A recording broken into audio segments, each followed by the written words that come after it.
Who is Unknown Man E? Can a modern forensic investigation finally identify the mummy, known as the Screaming Man? The first scientific examination took place in 1886. His coffin was made from expensive cedar wood, but it was blank, totally unadorned. In Egyptian theology, a man couldn't enter the afterlife without his name.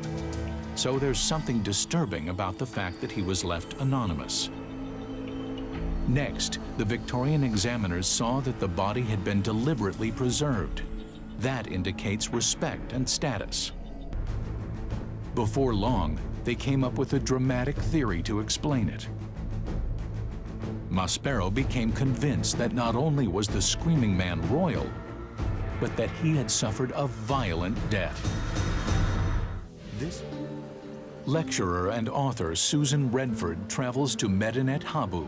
She's looking for traces of a disgraced Egyptian prince who some believe could be Unknown Man E.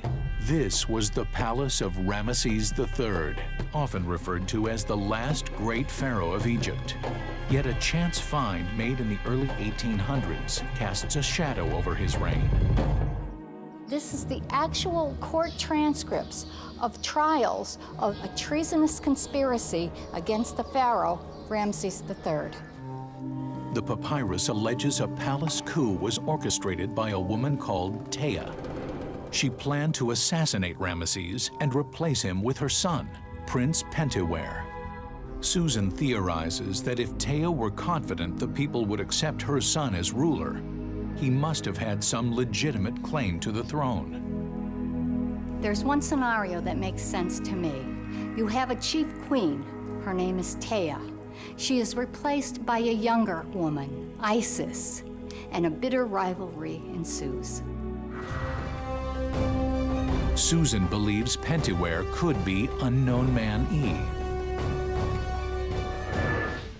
Melinda Hartwig is an expert in interpreting the artwork of ancient Egyptian tombs.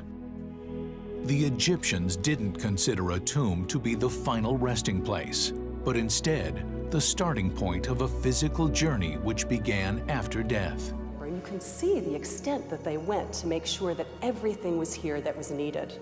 Unknown Man E was mummified, which the Egyptians believed would allow him to live on after death. But he was denied any of the protective magic, which would allow him to reach the next world. But the coffin of Unknown Man E was completely bare. Not only that, the essential protective items normally placed inside the coffin were missing. And most surprising of all, the sheep or goat skin found around the mummy of the Screaming Man may have been considered ritually impure by the ancient Egyptians. Some experts have concluded that for the Screaming Man to be buried in this manner means that whoever he was must have died in disgrace. The forensic examination of Unknown Man E is now underway.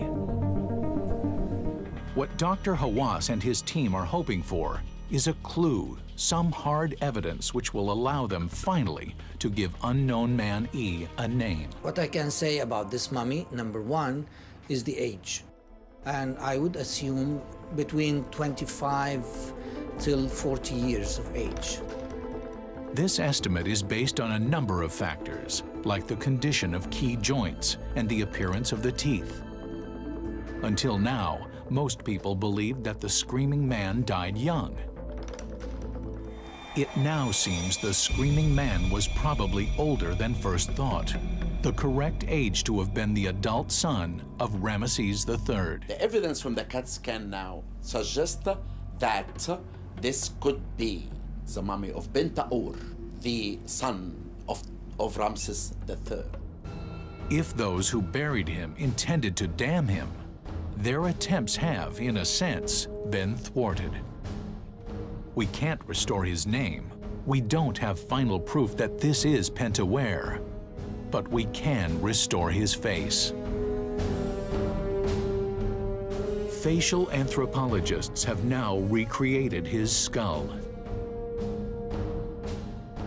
Individual muscles have been molded into place.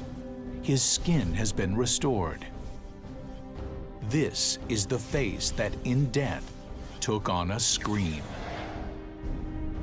The face of the Screaming Man.